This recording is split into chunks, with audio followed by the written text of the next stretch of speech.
الشیطان الرجیم بسم اللہ الرحمن الرحیم من کان یرید العاجلۃ، جو شخص چاہتا ہے جلدی، من کان یرید العاجلہ، جو شخص چاہتا ہے جلدی، عجلنا لہ، تو ہم اس کو عجلنا لہ فیہا، ہم اس کو جلدی دیں گے اس میں، ما نشاء، جتنا ہم چاہیں گے، لمن نرید، جس کو ہم چاہیں گے، ثم جعلنا لہم جہنم، پھر ہم نے بنایا ان کے واسطے جہنم کو، یصلاھا مذموما مدحورا، وہ داخل ہوں گے اس میں، یصلاھا، وہ داخل ہوگا دوزخ کے اندر، اور اس میں اپنی برائی سن کر دھکیلا جائے گا، ڈالا جائے گا۔ آگے فرمایا ومن اراد الآخرۃ، اور جس شخص نے ارادہ کیا آخرت کا، وسعی لہا سعیھا، اور اس نے کوشش کی اس کے واسطے، کوشش کرنا، وہو مؤمن، اور وہ مومن بھی ہے، فاولئک کان سعیھم مشکورا، پس وہی لوگ ہیں کہ ان کی کوشش ٹھکانے لگی یا مقبول ہوئی۔ آگے فرمایا کلا نمد ہؤلاء، ہم ہر ایک کو پہنچائے جاتے ہیں یا ہم ہر ایک کو دیے جاتے ہیں، وہؤلاء من عطاء ربک، اور ان کو تیرے رب کی طرف سے بخشش ہے، وما کان عطاء ربک محظورا، اور تیرے رب کی بخشش کسی سے نہیں روکی جاتی، اور تیرے رب کی بخشش کسی نے نہیں روک لی۔ آگے فرمایا انظر کیف فضلنا بعضهم علی بعض، پس تو دیکھ کیسا فضل کیا ہم نے ان میں سے بعض پر، وللآخرۃ اکبر درجات، اور پچھلے گھر میں، اور پچھلا گھر آخرت یعنی پچھلے گھر میں اور بڑے درجے ہیں، واکبر تفصیلا، اور بڑی فضیلت ہے۔ یہاں پر اللہ رب العزت نے جو ہے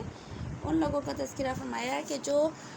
دنیا کے اندر جو ہے نیک اعمال تو کرتے ہیں، لیکن ان دنیا کے نیک اعمال کو وہ دنیا کے نفع کے لیے کرتے ہیں، کہ دنیا کے اندر جب ہم نیک اعمال کرتے ہیں تو اصل تو آخرت کے نفع کے لیے کرتے ہیں، لیکن دنیا کے اندر جو لوگ نیک اعمال کریں اور صرف اس سے دنیا کی نفع کی امید رکھیں، آخرت کی نفع کی امید نہ رکھیں۔ اب آخرت کے نفع کی امید کون نہیں رکھ سکتا؟ کافر، کیونکہ کافر جو ہوتا ہے اس کو تو آخرت کا یقین ہی نہیں ہوتا، اس لیے وہ سمجھتا ہے کہ میں جو بھی اچھا کام کر رہا ہوں تو دنیا میں مجھے اس کا بدلہ ملے گا۔ تو ایسے شخص کے لیے اللہ نے فرمایا کہ جو اپنے نیک اعمال کی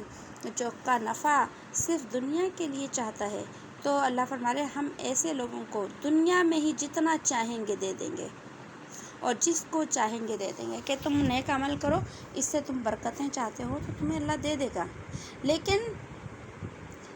تمہارے ان نیک اعمال کے بدلے میں آخرت میں تمہیں کچھ بھی نہیں ملے گا، کیونکہ آخرت میں اجر ملنے کے لیے ایمان کا ہونا شرط ہے، اور چونکہ ان کے پاس ایمان ہی نہیں ہے، اس لیے اللہ نے فرمایا کہ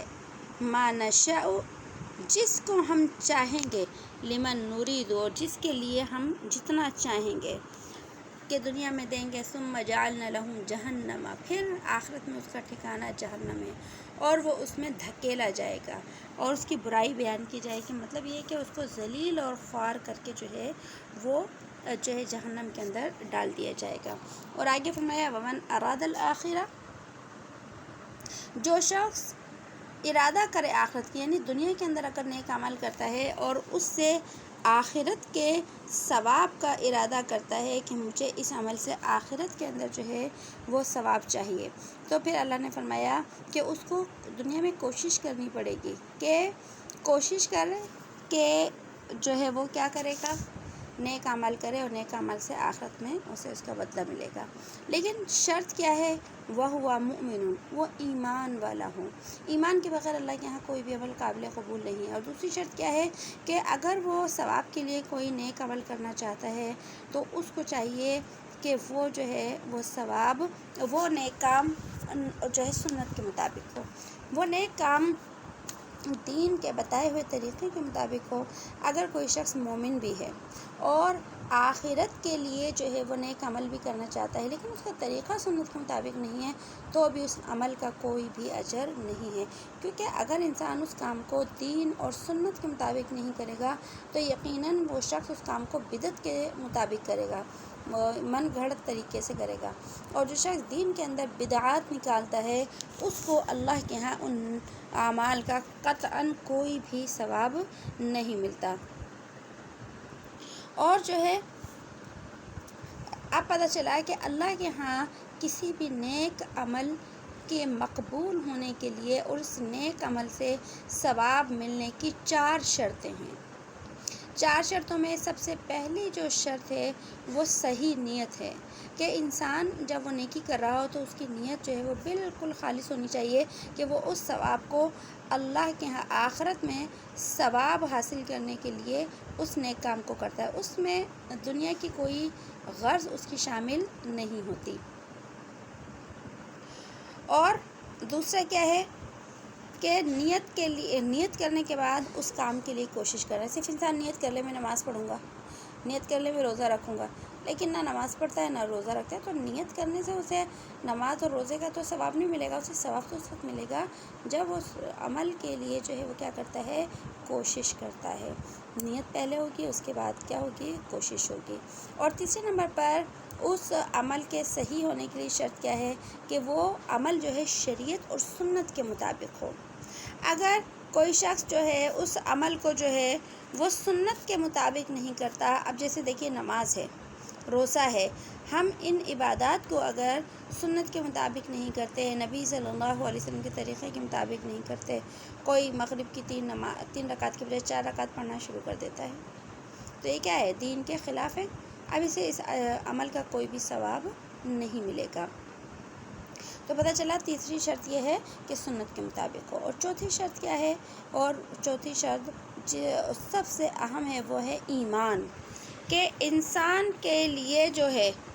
ایمان کا ہونا شرط ہے۔ اگر ایمان نہیں ہوگا تو وہ شخص اس کا کوئی بھی عمل اللہ کے ہاں قابل قبول نہیں ہے۔ تو اللہ نے فرمایا کہ ان کی کوشش قابل قبول ہوگی۔ آگے فرمایا کُلًّا نُمِدُّ ہؤلاء، کہ ہم نے ان میں سے ہر ایک کے لیے کیا ہے کہ وہ مومن ہوگا تو ہم اس کی جو ہے اس کو عطا کرتے ہیں، ان کو عطا کرتے ہیں بخشش اور مہربانی، کہ اللہ پاک ان کی مدد بھی فرماتے ہیں اور اللہ پاک ان کو فضل و کرم بھی عطا فرماتے ہیں۔ اور اس کے بعد جو ہے اللہ نے فرمایا وَمَا كَانَ عَطَاءُ رَبِّكَ مَحْظُورًا، اور تیرے رب کی بخشش کسی نے نہیں روک لی،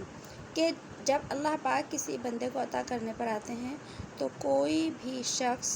کسی کو نہیں روک سکتا۔ اور جو ہے اسی طریقے سے جب اللہ پاک کسی کو عطا فرماتے ہیں تو اللہ پاک جو ہے بعض اوقات کسی ایک انسان کو دوسرے انسان سے کیا کر دیتے ہیں، زیادہ عطا فرما دیتے ہیں۔ تو اللہ کے ہاں یہ تقسیم ہے، کسی کو کم دیتا ہے کسی کو زیادہ دیتا ہے، اس لیے اللہ نے فرمایا انظر کیفا، تو دیکھ فضلنا بعضهم علی بعض، کہ ہم نے بعض میں سے بعض کو کیا کر دی، فضیلت دی ہے، کہ بعض کے اوپر کرم اور رحم کا معاملہ کیا ہوتا ہے، زیادہ ہوتا ہے۔ لیکن آخرت کے اندر ایسا نہیں ہوگا، آخرت کے اندر انسان کے جیسے اعمال ہوں گے، جس کے جتنے زیادہ اعمال ہوں گے اس کا اجر بھی اسی طریقے سے اللہ کے ہاں ہوگا۔ آگے فرمایا لا تجعل مع اللہ الہا آخر، تو مت بنا اللہ کے ساتھ معبود کسی دوسرے کو، فتقعد مذموما مخذولا، پس تو بیٹھا رہے گا الزام کھا کر اور بے بس ہو کر۔ وقضى ربك الا تعبدوا الا اياه وبالوالدين احسانا، اور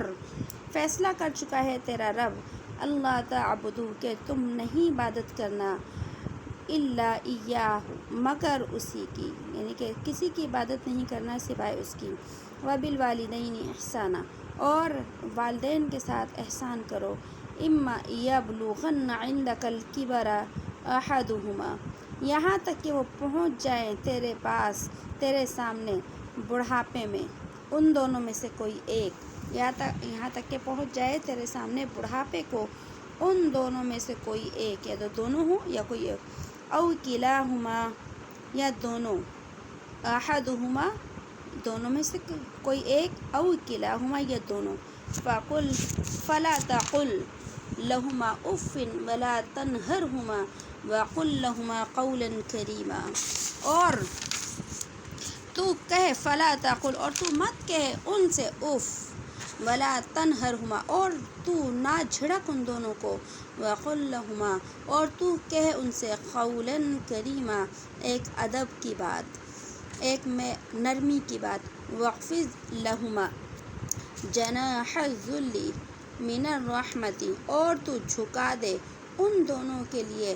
اپنے کندھے، من الذل من الرحمہ عاجزی کر کے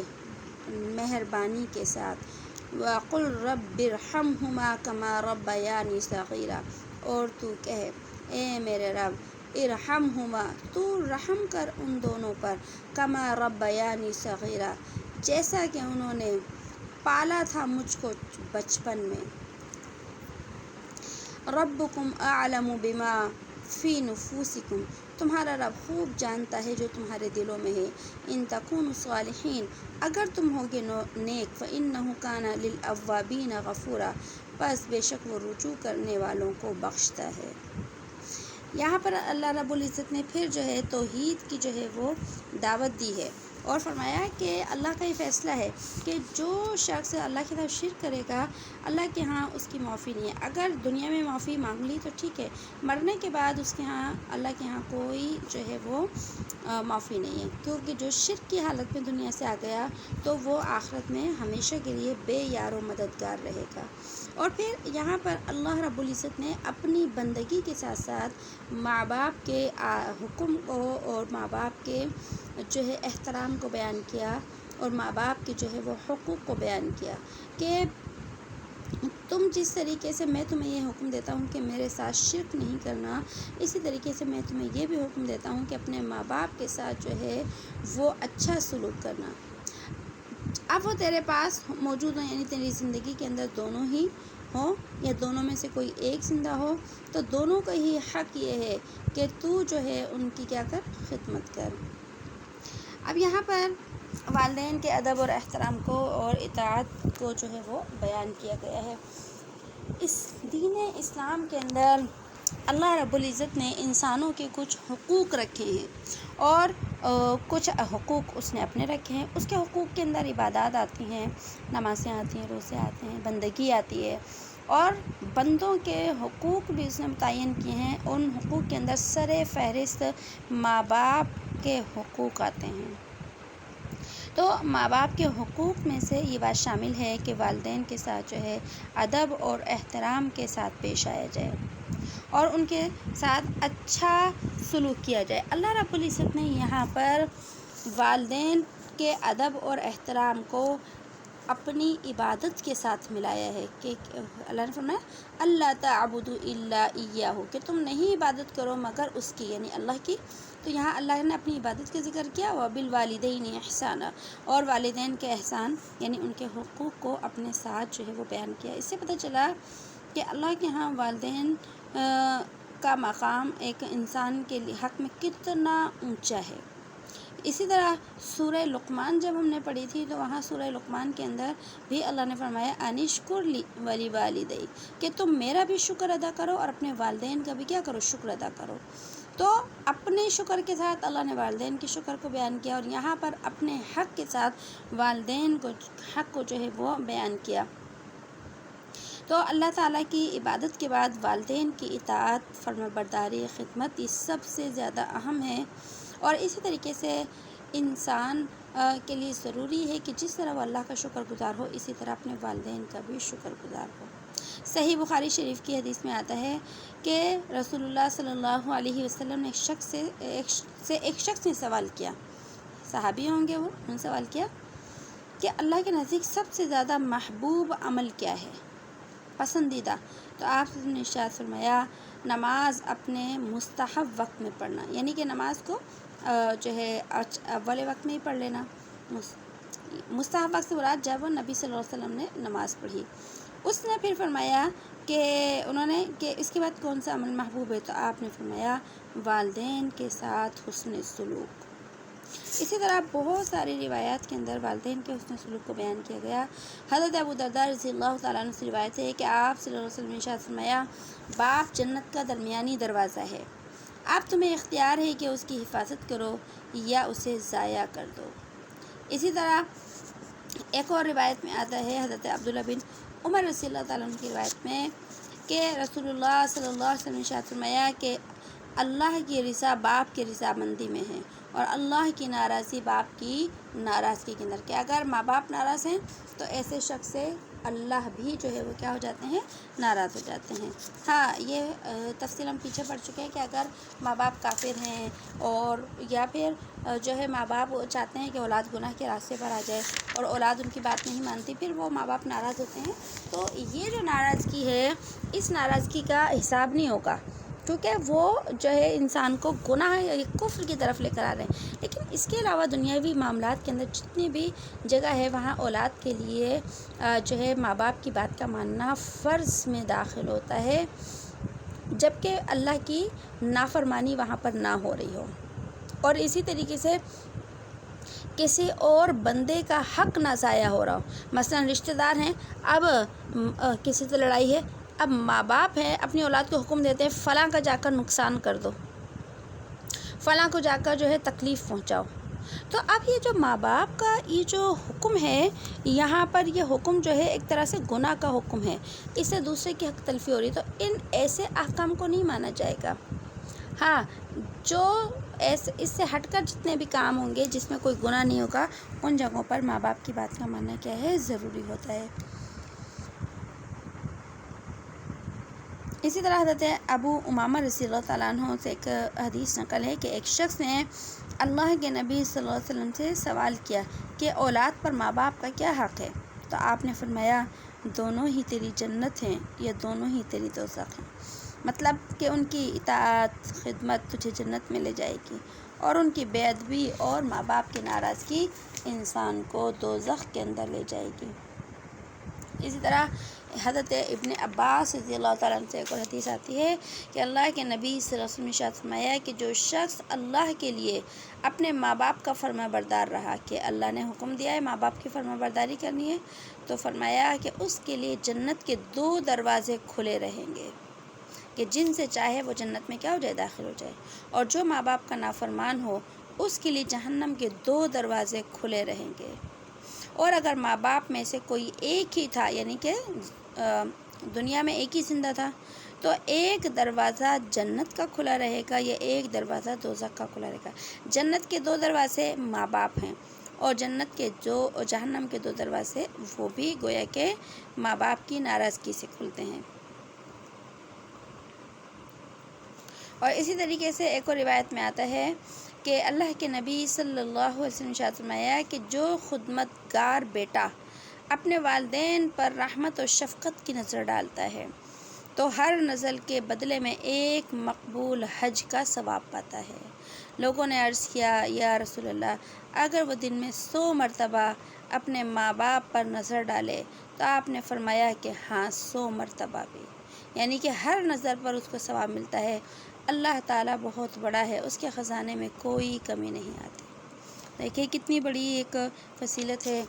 کہ ہمارے ماں باپ زندہ ہیں تو ہمارے لیے بھی، اور اگر ہمارے ماں باپ زندہ نہیں ہیں تو ہمیں اپنی اولاد کو یہ سکھانے کی ضرورت ہے۔ اسی طریقے سے آتا ہے ایک اور روایت کے اندر اللہ کے نبی صلی اللہ علیہ وسلم نے ارشاد فرمایا کہ سب گناہوں کی سزا تو اللہ جس کو چاہتے ہیں قیامت تک مؤخر کر دیتے ہیں، یعنی انسان بہت سارے گناہ کرتا ہے اور لازمی نہیں ہے کہ ہر گناہ کی سزا اسے دنیا میں ملے، لیکن اللہ کے نبی نے فرمایا کہ والدین کی حق تلفی اور نافرمانی اور ان کی بے ادبی ایسی یہ جرم ہے کہ اس کی سزا آخرت سے پہلے دنیا میں بھی دے دی جاتی ہے۔ اگر کوئی اولاد اپنے ماں باپ کا بڑا دل خوش کرتی ہے، ان کی دعائیں لیتی ہے، تو اس کا اجر، اس کا ثواب، اس کی برکتیں اس اولاد کی زندگی میں اللہ ضرور دکھاتے ہیں اسے، اور آخرت میں تو اس کا اجر ہوگا ہی، لیکن جو ہے اللہ پاک نافرمان اولاد کو اس کی سزا جو ہے وہ دنیا کے اندر ضرور دکھاتے ہیں۔ دونوں ہی آ گئے، ماننے والے کو بھی اجر اور خیر و برکتیں نظر آتی ہیں، نہ ماننے والوں کی جو ہے وہ پکڑ دنیا میں نظر آتی ہے۔ بعض اوقات دیکھیے ایسا ہوتا ہے کسی انسان کے ساتھ بڑے ہی ایسے یعنی کہ حالات آ جاتے ہیں، بڑی ایسی حادثاتی موت آ جاتی ہے، سب کے ساتھ تو نہیں لیکن بعض لوگوں کی عبرت ناک موقع آتے ہیں۔ حادثاتی موت ایک الگ چیز ہے، ایکسیڈنٹ ہو گیا اچانک، لیکن بعض لوگوں کی بڑی عبرت ناک موت آتی ہے۔ تو بعض اوقات ایسا ہوتا ہے کہ پیچھے سے وہ والدین کا نافرمان ہوتا ہے، والدین کی نافرمانی کی وجہ سے بھری جوانی کے اندر بھی اسے موت آ جاتی ہے اور بڑی عبرت کی موت بھی آ جاتی ہے۔ اچھا، اب ہم نے یہ بات پہلے ہی پڑھ لی تھی کہ والدین کی اطاعت فرض ہے، لیکن جہاں وہ والدین ناجائز یا گناہ کے کام کرنے کو کہیں تو ان معاملات میں والدین کی اطاعت ضروری نہیں بلکہ اللہ کی اطاعت ضروری ہے۔ اور اسی طریقے سے والدین اگر کافر ہوں تو جب کیا حکم ہے؟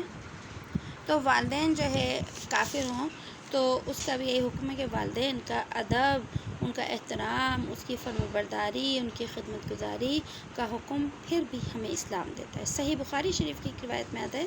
کہ حضرت اسماء رضی اللہ تعالی عنہا جو تھیں صحابیہ، انہوں نے آپ صلی اللہ علیہ وسلم سے سوال کیا کہ میری والدہ جو ہیں مشرکہ ہیں، مسلمان نہیں ہیں، لیکن وہ مجھ سے ملنے کے لیے آتی ہیں، کیا میرے لیے جائز ہے کہ میں ان کی خاطر مدارت کروں؟ آئیں تو میں کھانا کھلا دوں، انہیں کچھ پانی پلا دوں؟ تو آپ نے ارشاد فرمایا صلی امک، کہ تو اپنی ماں کے ساتھ صلہ رحمی کر، خاطر مدارت کر اور جو ہے ان کا ادب اور احترام کر۔ کافر ماں باپ کے بارے میں خود اللہ نے بھی فرمایا، پچھلے آیات کے اندر ہم پڑھ چکے ہیں کہ اللہ نے فرمایا دستور کے مطابق ان کے ساتھ بھلائی کرو، خیر کرو۔ کافر وہ اپنی جگہ ہیں، ان کے کافرانہ طریقوں کو نہیں مانا جائے گا، لیکن ان کے ادب، احترام، ان کی ضروریات اور ان کی اطاعت فرما برداری کے اندر کوئی کمی نہیں رکھی جائے گی۔ اور والدین کے ساتھ جو حسن سلوک کا حکم آیا ہے، قرآن سے بھی آیا ہے، احادیث سے بھی آیا ہے، تو اس کے ساتھ ساتھ والدین کے جو دوست ہوتے ہیں، یعنی کہ اپنی زندگی میں وہ جن لوگوں سے محبت کرتے تھے اور والدین کی ان سے قرابت تھی، کوئی رشتہ داری تھی یا دوستی تھی، تو ان کے لیے بھی شریعت حکم دیتی ہے کہ والدین کے دنیا سے چلے جانے کے بعد ان لوگوں کے ساتھ خصوصی طور پر جو ہے وہ کیا کرے، حسن سلوک کا معاملہ کریں ان کی وفات کے بعد۔ صحیح بخاری شریف کے اندر ہی جو ہے روایت آتی ہے حضرت عبداللہ بن عمر رضی اللہ تعالیٰ عنہ کی کہ اللہ کے نبی صلی اللہ علیہ وسلم نے ارشاد فرمایا کہ باپ کے ساتھ بڑا سلوک یہ ہے کہ اس کے مرنے کے بعد اس کے دوستوں کے ساتھ اچھا سلوک کریں، یعنی باپ کے دوستوں کے ساتھ۔ حضرت ابو اسعید ایک صحابی ہیں، انہوں نے بھی یہ حدیث نقل کی کہ میں اللہ کے رسول صلی اللہ علیہ وسلم کے ساتھ بیٹھا تھا۔ یہ واقعہ ہے کہ بیٹھے تھے، ایک انصاری شخص آیا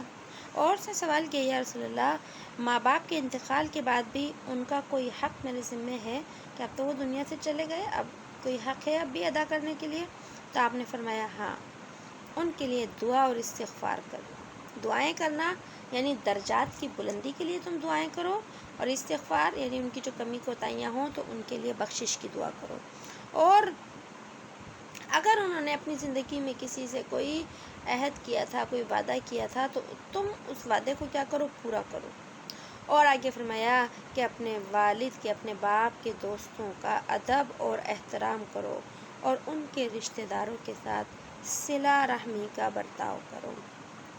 اور یہ والدین کے وہ حقوق ہیں جو مرنے کے بعد بھی اولاد کے ذمے لازم رہتے ہیں۔ دیکھیے ماں باپ جب تک زندہ ہیں ان کا ادب، احترام، ان کی خدمت گزاری، ان کی ضروریات کا خیال رکھنا، ان کی باتیں، ان کی بات کا سننا، ماننا، ساری چیزیں ہیں۔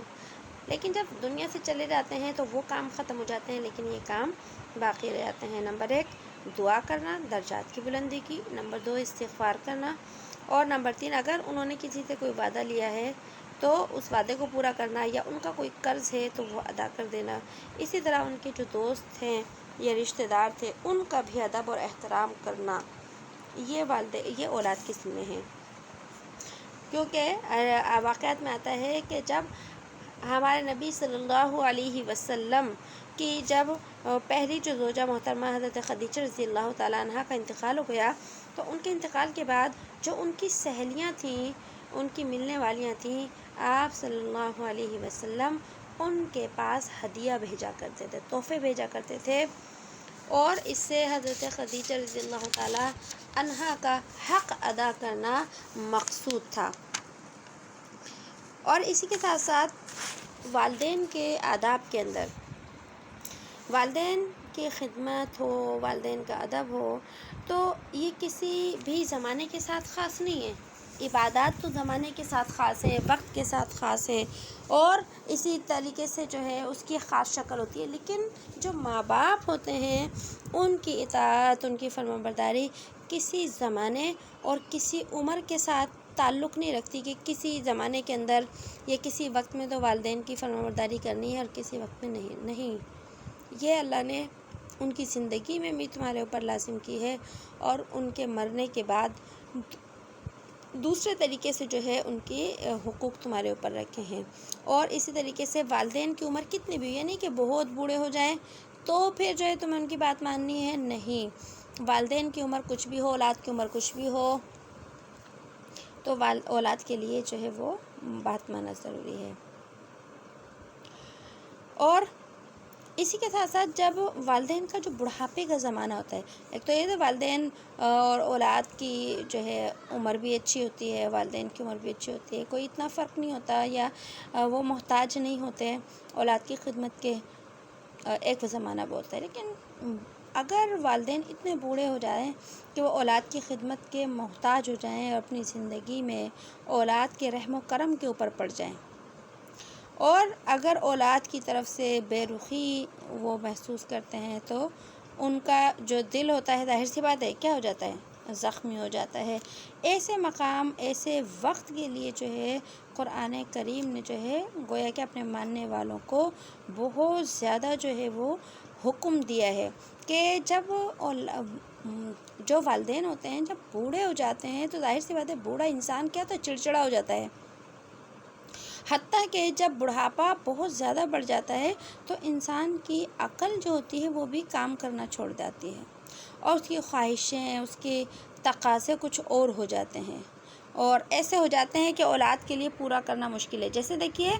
جب بچہ چھوٹا ہوتا ہے نا تو وہ عجیب عجیب سی فرمائشیں کرتا ہے، مجھے یہ چاہیے، مجھے یہ چاہیے، مجھے یہ چاہیے۔ اب بظاہر جو ہے ماں باپ کے لیے اس کا پورا کرنا بھی مشکل ہوتا ہے، لیکن وہ ایسی فرمائشیں کیوں کرتا ہے؟ کیونکہ اس میں بچے میں عقل کی کمی ہوتی ہے، اس کی عمر ایسی ہوتی ہے۔ تو یہ وقت انسان کے اوپر دوبارہ لوٹ کر آتا ہے جب وہ بہت بوڑھا ہو جاتا ہے، کہ بڑھاپے جب بہت زیادہ بڑھاپا آ جاتا ہے تو انسان چڑچڑا ہو جاتا ہے، اور اس کی عقل جو ہے وہ کیا ہو جاتی ہے، جواب دے جاتی ہے۔ تو ایسے حالات میں والدین کے لیے جو ہے دین اسلام نے خصوصی طور پر جو ہے کیا ہے اولاد کو حکم دیا ہے کہ ایسے وقت میں والدین کی کیا کرنی ہے، دل جوئی کرنی ہے، اور ان کو راحت پہنچانی ہے، یعنی کہ ان کے بڑھاپے کی وجہ سے تم ان سے کیا ہو جاؤ، ان سے لا تعلق ہو جاؤ، اور ان سے جو ہے ان کے چڑچڑے پن کی وجہ سے یا جو ہے ان کی عقل کے کم ہو جانے کی وجہ سے تم ان سے منہ موڑ لو، نہیں، بلکہ قرآن نے انسان کو وہ وقت یاد دلایا ہے اپنے بچپن کا کہ دیکھو تم بھی کسی دور کے اندر کیا تھے، بچے تھے، اور تم جو ہے اپنے والدین کے بہت زیادہ محتاج تھے۔ آج جس طرح تمہارے والدین تمہارے محتاج ہیں، کل اس سے کہیں زیادہ تم اپنے والدین کے محتاج تھے، اور اس محتاجگی کے دور میں تمہارے ماں باپ نے اپنی راحت، اپنی خواہشات کو تم پر قربان کر دیا تھا، اور ہر ماں باپ کرتے ہیں یہ، اور اس قرآن ہمیں یاد دلاتا ہے کہ آج تم ان کی اس عقل کی کمی کی وجہ سے ان کے اوپر غصہ نہ کرو، کل یہ تمہاری بے عقلی کی باتوں کو بڑے پیار کے ساتھ برداشت کیا کرتے تھے، کہ آج دیکھیں ہمارا چھوٹا بچہ ہے، عجیب عجیب حرکتیں کرتا ہے، عجیب عجیب خواہشیں کرتا ہے، ماں باپ چاہتے ہیں بس کسی طریقے سے اپنے بچے کی کیا کر دیں، خواہش پوری کر دیں، اس کا کہیں دل نہ ٹوٹ جائے، ہمارے بچے کی آنکھ میں آنسو نہیں آئے، ہمارے بچے کا دل نہ دکھے، ماں باپ یہ چاہتے ہیں، اور اپنی ضرورتوں کو روک کر اپنے اولاد کی ضرورتیں کیا کرتے ہیں، پوری کرتے ہیں۔ تو قرآن جو ہے انسان کو وہی زمانہ یاد دلاتا ہے کہ دیکھ کسی دور میں تو بھی ایسا ہی تھا، اور تیری خواہشوں کو پورا کرنے کے لیے تیرے ماں باپ نے اپنی خواہشات کو قربان کر دیا تھا، اور تیری ان بے عقل کی باتوں کو انہوں نے بڑے پیار سے جو ہے وہ برداشت کیا، لیکن آج ان کے اوپر یہ محتاجگی کا وقت آیا ہے، تو عقل کا بھی تقاضا یہی ہے، شرافت کا تقاضا بھی یہی ہے، ایمان کا تقاضا بھی یہی ہے کہ تو ان کا اب بدلہ ادا کر، احسان جو انہوں نے کیا تھا نا اس احسان کا بدلہ دے۔ اور اصل تو ماں باپ کا کوئی احسان ادا کر ہی نہیں سکتا، لیکن اللہ نے فرمایا کہ اگر تو ان کے ساتھ مہربانی نہیں کر سکتا نا تو یوں سمجھ لے کہ انہوں نے بچپن میں تجھے پالا تھا، اب تو بڑھاپے میں انہیں پال۔ اور قرآن نے کہا کما ربیانی صغیرا، کہ جیسے بچپن میں انہوں نے تیری پرورش کی تھی، اب جب تک تیرے ماں باپ زندہ ہیں تو اپنے ماں باپ کی پرورش کر لے، کہ انہوں نے بچپن میں تیرا ساتھ نہیں چھوڑا، تو بڑھاپے میں ان کا ساتھ نہیں چھوڑ۔ یہ بچپن میں تجھ سے لا تعلق نہیں ہوئے، تو آج بڑھاپے میں ان سے منہ نہ موڑ، یہ قرآن کی تعلیم ہے۔ اور پھر آگے اللہ نے فرمایا کہ سنو ماں باپ کا ادب کتنا ہے، فلا اف لکما فلا تقل لہما اف، کہ تو ان کو اف بھی نہ کہے اور ان کو جھڑک بھی نہیں۔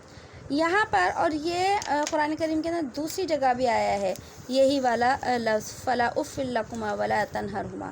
وہاں یہ الفاظ ہیں فلا اف لکما، کہ تم ان دونوں کو جو ہے جھڑکو نہیں۔ ماں باپ اگر دونوں زندہ ہیں یا دونوں میں سے ایک، تو شریعت نے، قرآن کریم نے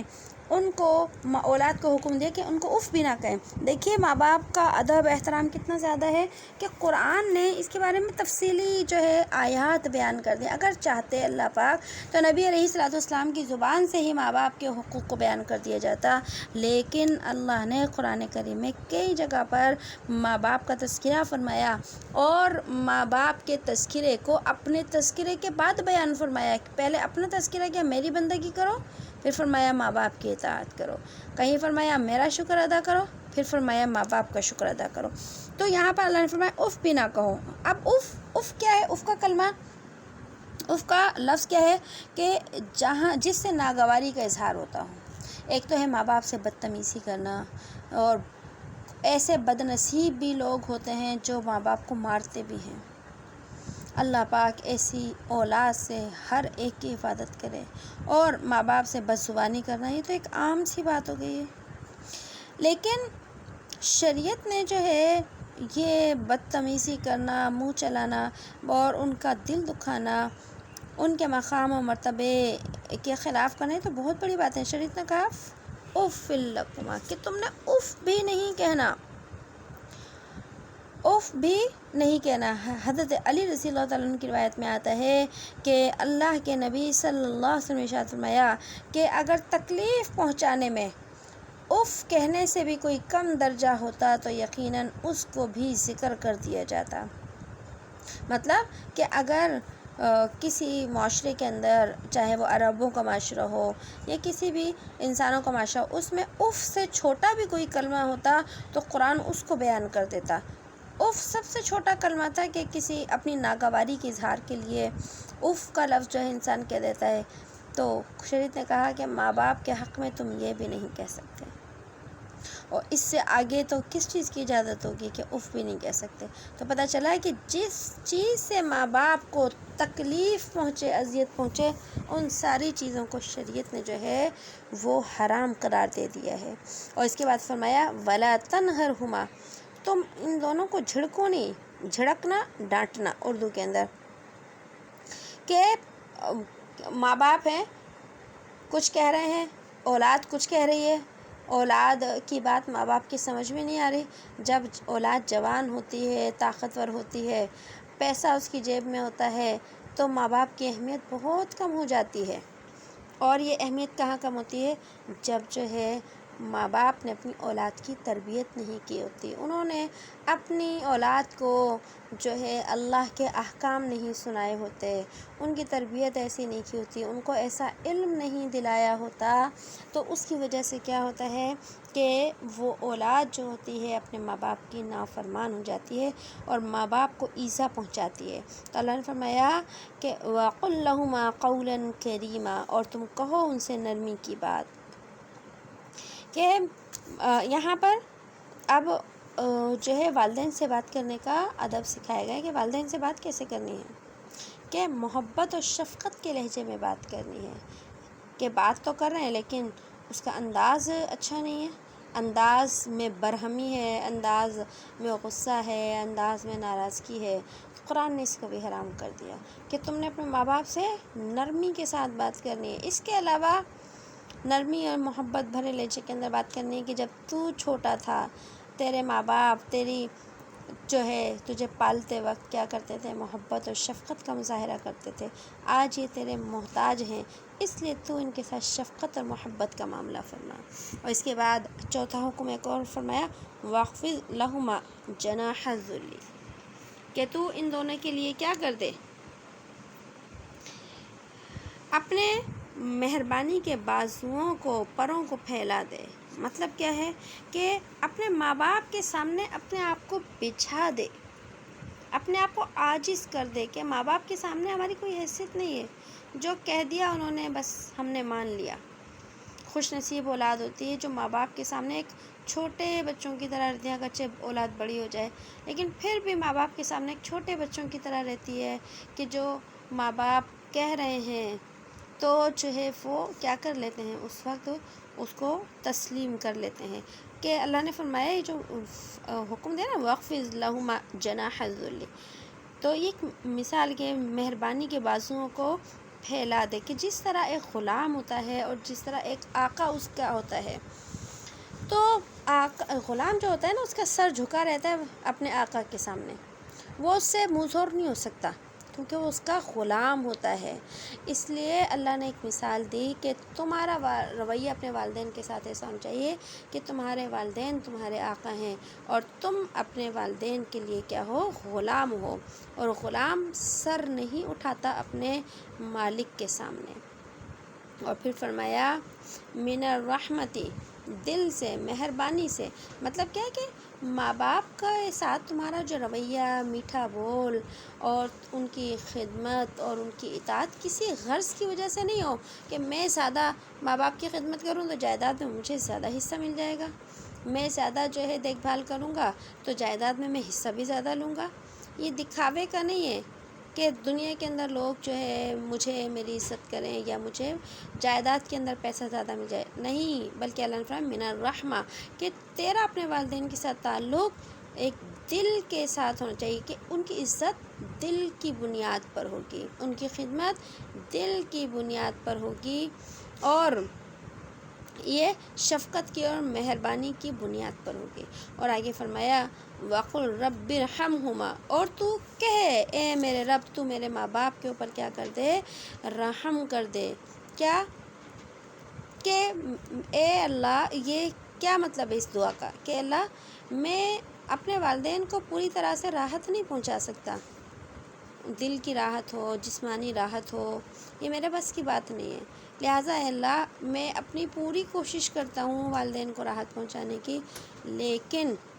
میں تجھ سے بھی دعا کرتا ہوں کہ تو اپنی رحمت سے میرے والدین کی ساری مشکلات کو آسان فرما دے، ان کی تکلیفوں کو دور فرما دے۔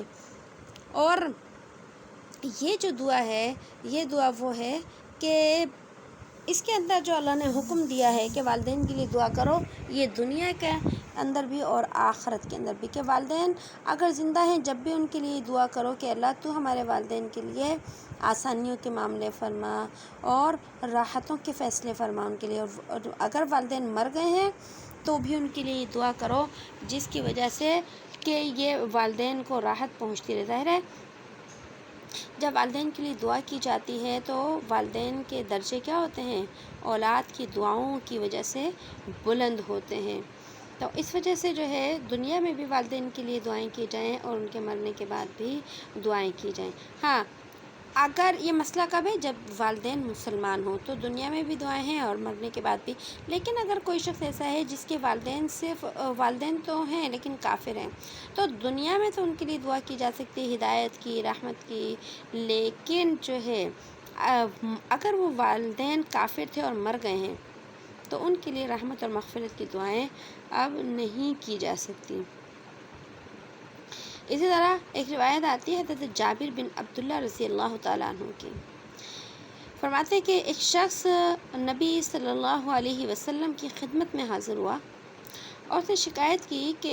یا رسول اللہ میرے باپ نے میرا مال لے لیا ہے، کہ ہے تو میرا لیکن میرے باپ نے لے لیا وہ۔ تو آپ نے فرمایا کہ اپنے والد کو بلا کر لاؤ۔ جب والد کو بلایا تو اسی وقت جبرائیل علیہ السلام اللہ کے نبی کے پاس تشریف لے آئے اور جبرائیل اسلامی پیغام لے کر آئے۔ اللہ نے فرمایا اے نبی، جب ان کے والد آ جائیں تو آپ ان سے پوچھیں کہ وہ کلمات کیا ہیں جو اس نے دل میں کہے تھے، کہ باپ سے پوچھنا کہ جو اس نے اپنے دل میں کہے تھے وہ کلمات کیا ہیں۔ خواہ اس کے کانوں نے بھی اس کو نہیں سنا، یعنی جو باپ کے دل میں بات تھی وہ دل میں ہی تھی، زبان کے اوپر بھی نہیں آئی تھی۔ تو اللہ نے فرمایا کہ وہ آئے نا تو اس سے پوچھنا اس نے کیا کہا تھا۔ جب وہ شخص اپنے والد کو لے کر نبی صلی اللہ علیہ وسلم کی خدمت میں آیا تو آپ صلی اللہ علیہ وسلم نے وہی سوال کیا جو جبرائیل امین لے کر آئے تھے،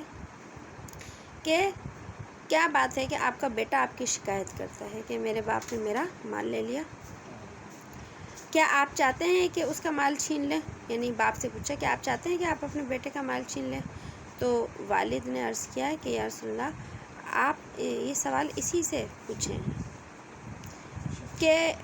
جو ہے میں اس کے مال کو اس کی پھوپھی یا اس کی خالہ یا اپنے علاوہ کہاں خرچ کرتا ہوں۔ تو اس وقت نبی صلی اللہ علیہ وسلم نے فرمایا کہ بس حقیقت معلوم ہو گئی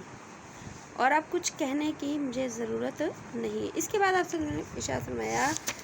کہ وہ کلمات کیا ہیں جن کو ابھی تمہارے کانوں نے نہیں سنا تھا اور جو تم نے دل میں کہے تھے۔ تو اس شخص نے عرض کیا یا رسول اللہ ہمیں ہر معاملے میں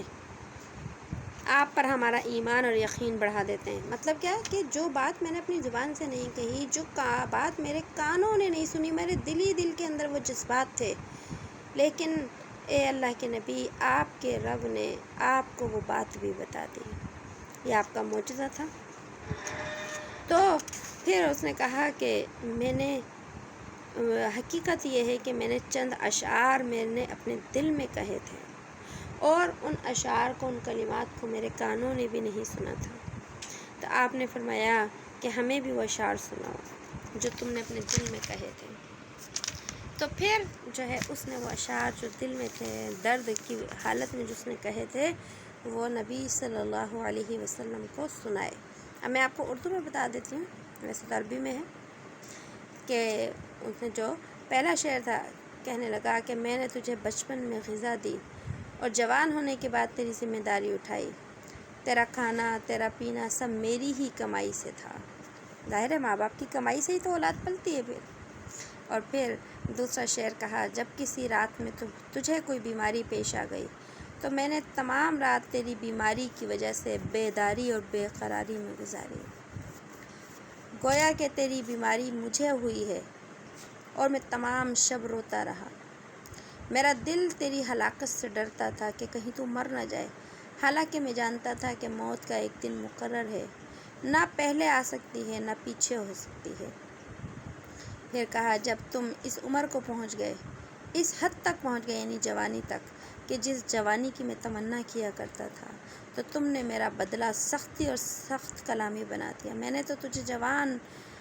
ہونے کی تیرے لیے آرزوئیں کی تھیں، تمنائیں کی تھیں، لیکن جب تو جوان ہوا تو مجھ پر سختی کرنے لگا، بد کلامی کرنے لگا، کہ تو مجھ پر گویا کہ تو ہی مجھ پر انعام اور احسان کر رہا ہے۔ بھلا اولاد بھی کبھی ماں باپ پر احسان کر سکتی ہے؟ اولاد کا ہی ماں باپ کا احسان ہوتا ہے۔ تو وہ کہتا ہے کہ تیری سختی، تیری بد کلامی سے مجھے لگتا تھا کہ تو کیا کر رہا ہے، میرے اوپر احسان کر رہا ہے۔ پھر کہنے لگا کاش اگر تم سے میرے ماں باپ ہونے کا حق ادا نہیں ہو سکتا تو کم از کم ایسا ہی کر لیتے جیسا ایک شریف پڑوسی کیا کرتا ہے۔ آخری جملہ کیا کہ اگر تو مجھے ماں باپ نہیں سمجھ کے میرا حق ادا کر سکتا تو مجھے کوئی پڑوسی ہی سمجھ لے، کہ اس پڑوسی کا جو حق ہوتا ہے، اس پڑوسی کے ساتھ جو انسان اپنے پڑوسیوں کے ساتھ کم از کم نرمی اور شفقت سے پیش آتا ہے، تو اسی طریقے سے میرے ساتھ نرمی اور شفقت سے پیش آ جا۔ پھر کہنے لگا